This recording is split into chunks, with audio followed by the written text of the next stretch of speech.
Lovelies, this is our friend Karen Schlossberg of Avalon Springs Farm. Karen's gonna show us her goats and then we're gonna ask her some questions about how she got started. Yay! Hello, I'm Karen. It's Avalon Springs Farm. You're actually on the farm. These are this paddock right here are the girl goats that are not being bred, either because they're a little old or a little young, but for whatever reason, they're just our non-breeding group, but we love their fiber and they're kind of pets. So what kind of goats are these? So they're recently shorn. Their hair looks a little funny at this particular level, but they're colored Angora goats.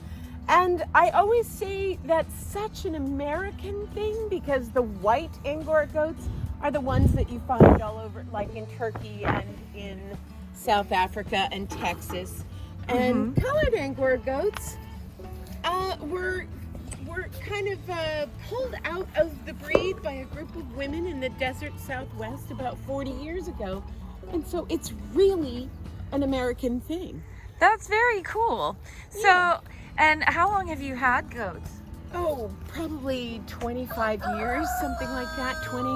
It's more than 2 decades at this point. I'd have to go look it up. So you had goats before you started dyeing?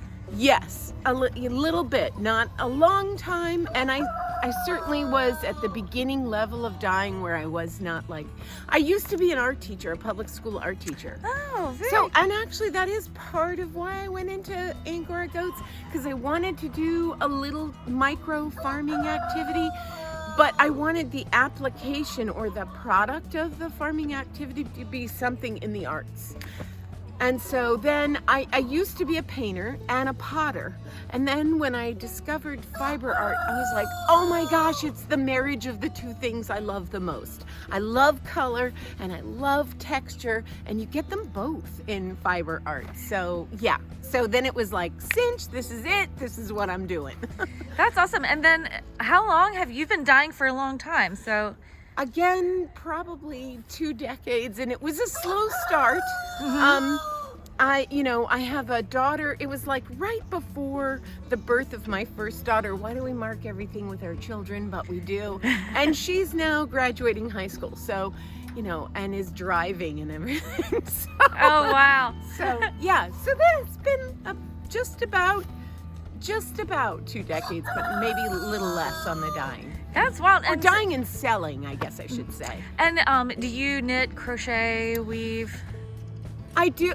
My favorite thing is I'm a spinner. That's awesome. what I find. Yeah, like the way people knit and crochet to relax, I think I spin to relax. I joke with my customers and say, yeah, I knit or crochet. I knit rectangles. They hear me say that.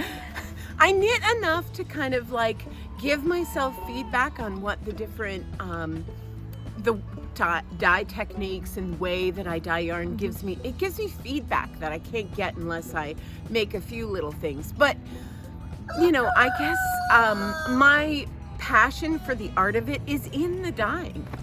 That's what makes me happy. Well, fabulous. And is there do you have a favorite fiber to dye?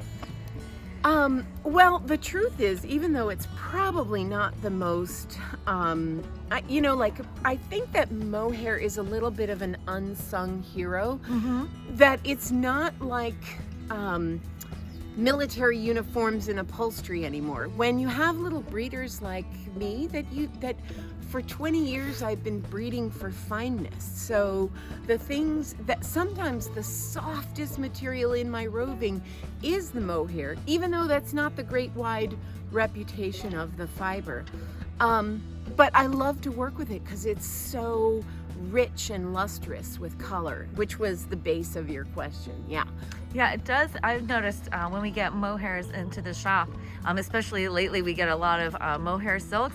The color is so intense, more so than on sheep's wool. Yeah, or alpaca, but I mean, granted, and interestingly enough, they're in the same, a lot of these breeds are in the same range of micron count. So I think it's, when you buy from small breeders, you're buying into someone who is focusing on getting that fiber softer. So definitely that buy local thing has a payoff. You know, it really does. Somebody's like paying attention to the softness and the stuff, like, you know.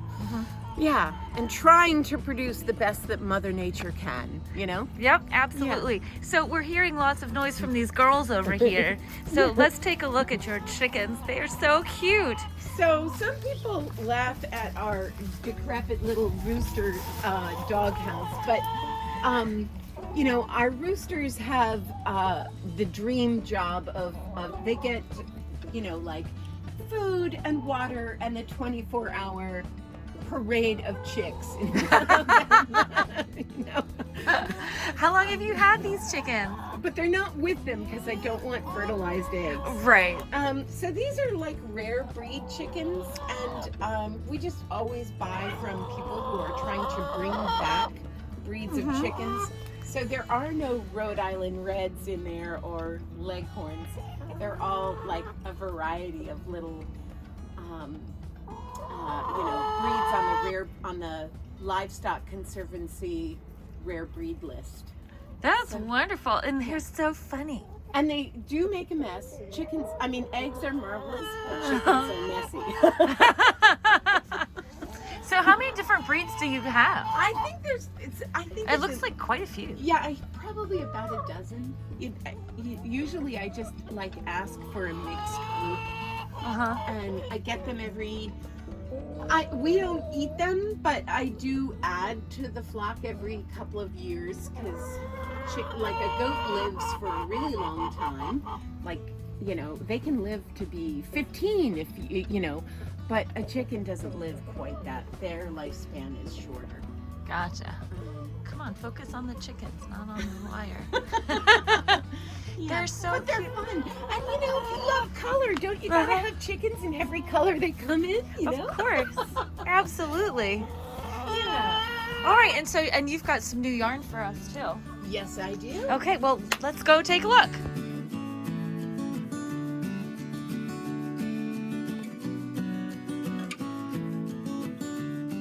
Okay, so here we are inside Karen's room full of yarn. It is amazing. Usually, like, Lancelot is. Oh, I love it. Look at this. Yes, everybody wants to move in here and live inside this room. Oh, and all of her fiber. Fabulous. Okay, so colors. Let's pick out some favorite. There's blues and greens, and we'll have photos of everything and put them on the website. Okay. So it'll be on the same page. So, and then Karen, you want to point out a couple of your favorite colorways? Are we recording? We are. Oh, cool. That's fun. It's interesting. There's been like a resurgence of solids. So you see me working that because of consumer demand. But I mean, I'm a girl who likes. I mean, I like being Jackson Pollock in the dye room. I like the variegated. I don't usually try to reskein them, but occasionally there's one or two in there that are reskeined because, you know, if they travel with me, they might need to be. Yeah, because sometimes they get messy. Yeah, some catch on somebody's bracelet. Things happen. These are so gorgeous. I love this bright yellow. Oh my gosh. And that's something I've always done, but a lot of people are like, oh my goodness, why do you have yellow? And I'm like, well, I like it. I do too. I think it makes everything beautiful.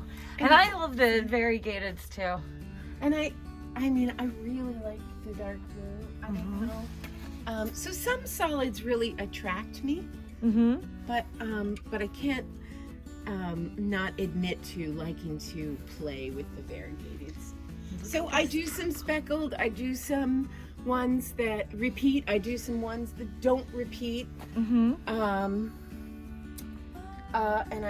I guess I'm calling something a solid, but I suppose technically it's a semi-solid. Right, like they're tonals. Yeah, so they're tonal. They have a little more movement in them. Yes. So, and your yarn company and a lot of your colorways are King Arthur inspired. Yeah. Well, that came from the goats, because when I started with goats, I had 4 little males that were neutered males, and they were my knights of the round table. Ah, And I thought, if I can like keep these guys happy for a year, then maybe I'll get girls. But at the time I was reading all this King Arthur literature, and I had that little pond with the island in it, and I was like, oh my gosh, the universe is telling me that just plunge into the romance novels and just be yourself. And that's how I came to be. That's perfect. And I love Lancelot over here has his mask on. It makes people laugh. It's so great. He's so great looking. Where did you find this? He was I think it was like at a restaurant, and they were getting rid of him, and it ended up, so I drag him around with me to shows and stuff like that, and put yarn on him or dress him up, because why not? Exactly. Well, folks, here you see it. All this gorgeosity is coming to Lovely Yarns. Yay! Yay! If you have questions, ask in the comments below. You can always email us at lovelyyarns@gmail.com. You can shop the show at lovelyyarns.com/Avalon Springs Farm. And this is where to get this yarn right now, you guys. It's not on my website. It's on their website. Yay! So go for it. Yes, absolutely. Buy lots. Get at least 4 of each. And again, don't forget to hit like, comment, and subscribe. Yes. Happy stitching! Yes, happy holidays. Bye-bye.